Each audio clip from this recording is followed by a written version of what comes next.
Because conditions are so adverse, the frogs have proliferated, perversely evolving 150 species in an arid continent. I sought them all my youth, flop-bellied pobblebonks slopping about the sphagnum, corroborees layered like allsorts, and the 1,000 little nameless frogs who called me on, my trousers soggy, their voices like mirages, dissipating as I neared them.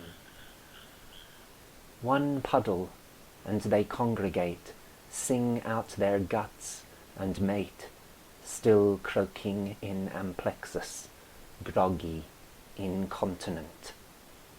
Each call broadcast by a male at his love's frequency.